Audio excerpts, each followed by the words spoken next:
Hey guys, so I just wanted to make a video, sorry,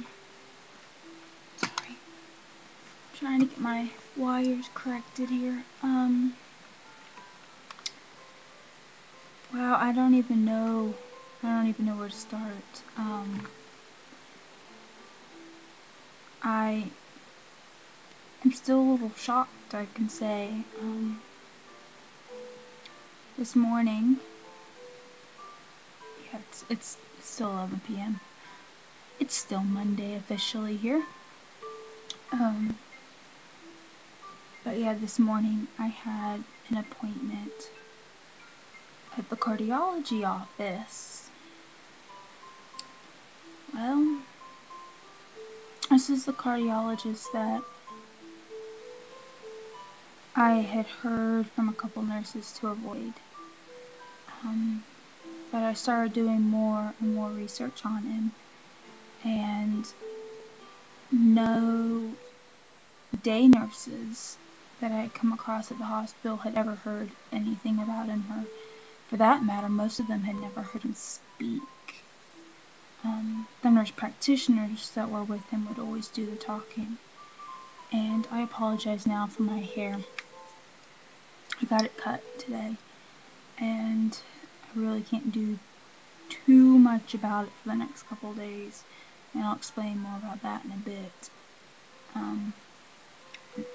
But yeah, Friday there was a little incident at the hospital, where one of the doctors came up and thought it'd be funny to scare me. It's one of his favorite games. See how high he can get Jessica's heart rate. Needless to say, I got high. My heart rate was bad. Ended up having to go lay down in the staff room, and Kathy, the nurse practitioner at the cardiology office, had witnessed it. And so, to my surprise, she actually came in to check on me and brought in a heart monitor and everything and made sure my heart rate came back down. She was furious. I've never seen her mad like that before. Like, I've seen her mad, but that was the worst I've seen her. And Dr. Lee, who's the guy I actually saw today, was a little confused on what was going on, I think. And so he kind of was standing over what was going on, but he wasn't really quite, kind of not sure what was going on. So they did get my heart rate back down, and the doctor who came in to terrify me, or came up behind me to terrify me by popping a balloon by my head,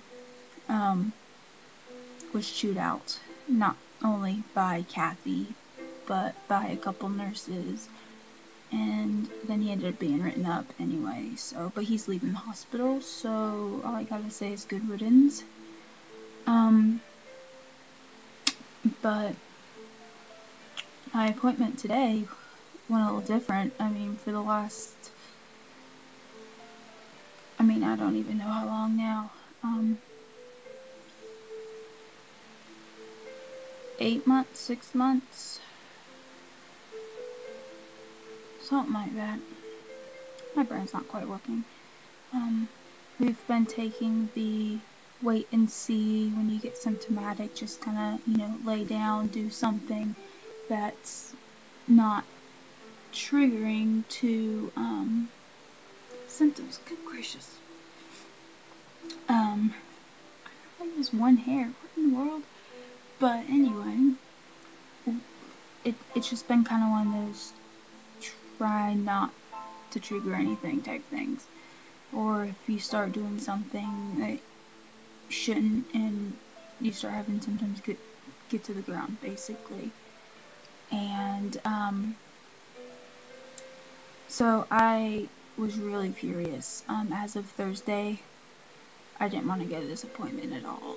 And I had mentioned it. I was standing at the nurse's desk, and I had mentioned about how if I didn't get a call from their office reminding me of my appointment, because normally they do it more than like 2 days ahead of time. I wasn't going, and Kathy had ended up hearing that, I think, and I heard her saying to one of the cardiologists, "I'll be right back, I have to go get something." And next thing I know, like 15 minutes later, I'm getting a call from their office. Suspicious, right, guys? So, yeah, I went in today and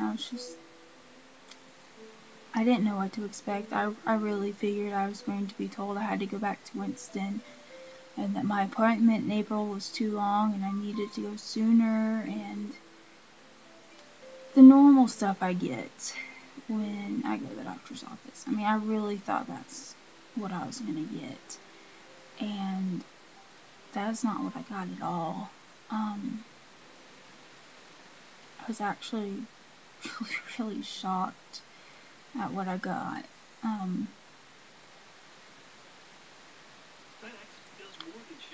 It was weird to begin with, because the hospital is now taking over the cardiology clinic, so it's completely changed. It's all the same staff, minus my cardiologist is gone, and we have a new one, but everything else is, the staff's the same, but they've completely, like, redone everything, and so you walk in and it's like this entire new building, essentially, on the inside, same thing on the outside, but they remodeled the inside, so I was all confused, and I get back to the back, and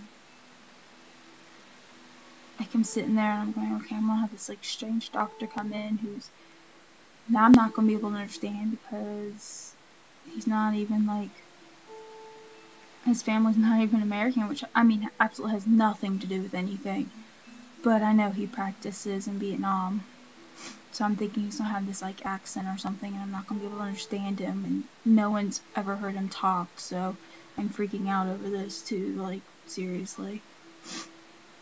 And nothing like that. I mean, his English was better than mine, which doesn't say much, because English is my second language. But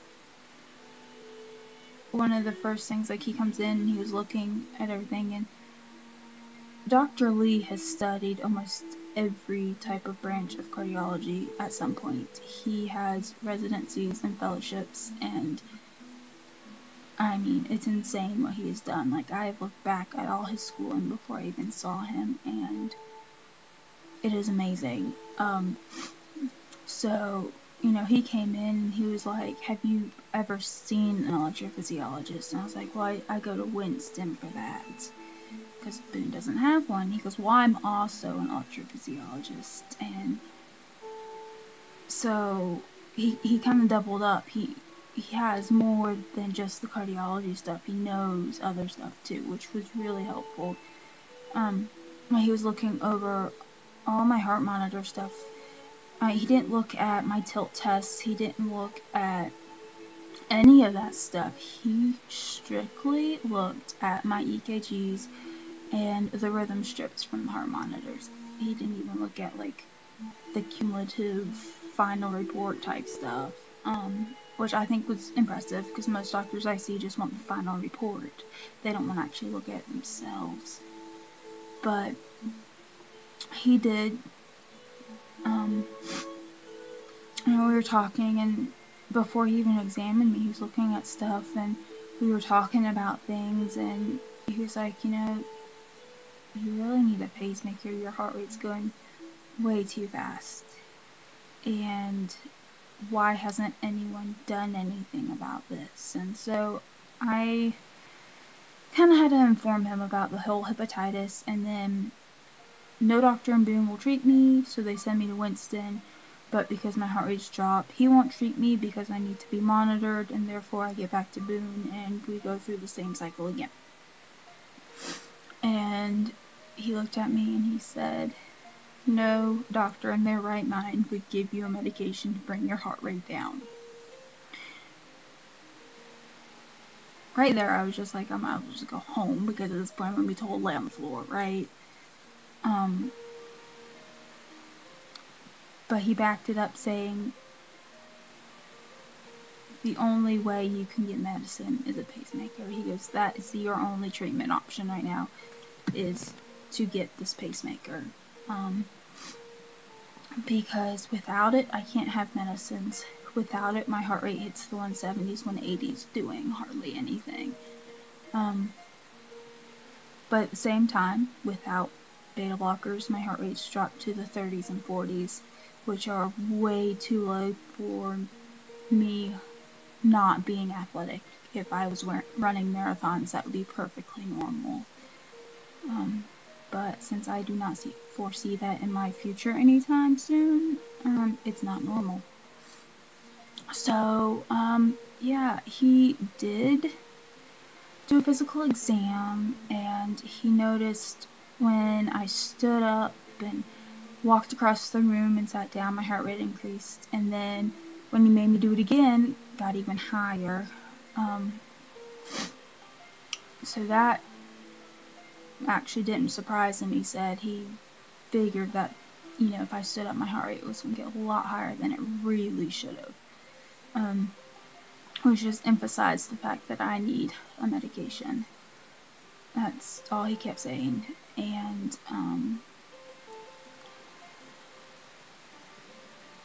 at one point during the exam, I just looked. He had his nurse in there, and I love Renee. Renee is fabulous. And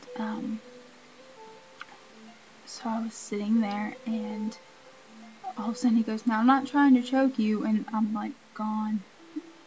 Like, I'm out. I don't know what happened, but he was trying to bagel me out and succeeded mighty well. He said, "Yep, we can get your heart rate down." And, in a few minutes I was back up into the 120s, 130s, just sitting. And he had me walk across the room, and I was just really short of breath, and my heart rate was up in the 180s. And he just sat me down. He said, you can't go on like this. This is ridiculous. And he said, "You need a pacemaker, and I'll do it." He goes, "I know no one else will do this for you, and I will do it." And I just sat there. I was in shock. I was really, really just in shock. And I didn't know what to say, and I had completely talked him out of wearing a heart monitor. At this point, I was like, I've worn so many, and I break out so bad from them that it really is, I'm done with them. I've worn a lot. And I was told I didn't have to wear any more. And after the fact that I got up and I couldn't even walk across the room without my heart rate getting so high, he asked if I would please wear one for 48 hours. He wanted a continuous one to see how high and how low I got, like the lowest point I would hit in 48 hours and the highest point I would hit in 48 hours. He wants to know how low I drop when I sleep, or how low I drop when I'm awake, and vice versa. And he really dropped the bombshell on me and said that, I'm sorry, my allergies are killing me, that I have signs and symptoms of the early stages of cardiomyopathy. And basically he said that if I didn't start a treatment soon, he said at the rate my heart rates go, he's not sure how long I would last without just having really, really bad cardiomyopathy. Which also just bombshelled me, because nobody else has said anything except the nurse practitioner in November. And she freaked out and sent me to Baptist. And everyone just decided I just needed to lay down. It'd be okay. So I don't know. There's a lot I have to think about. There's a lot I have to pray about right now. I am still not comfortable at all with the pacemaker. But I mean, pretty much I've been told my only option for any type of treatment is a pacemaker. So, yeah, I'm pretty sure that if I would have said yes today, he would have had me either in the hospital tonight or first thing in the morning for a pacemaker. Like, I'm not even kidding. That's just how eager he was that I needed one, and it's just crazy. He did add inappropriate sinus tachycardia to my diagnosis list because apparently I don't have enough as it is. Let's add more. But he said that's more of a problem right now that needs to be taken care of, which can't get taken care of until I have a pacemaker. So apparently right now everything revolves around a pacemaker. So yeah, that was just an update on that, and this is really, really long, and I'm tired, and my allergies are killing me, and I would love to be able to take something with decongestant, but that's not happening. So I hope everyone is having a fabulous day, or evening, or morning, or whatever. I don't even know what I was going to say. Hopefully next time I make a video, I will be off my friend, who I'm stuck with for another 36.5 hours. And then I can bathe, which is great since I just got my hair cut after being monitored, because I made a lot of sense. So I hope everyone is doing well, and I'll talk to y'all later. Bye.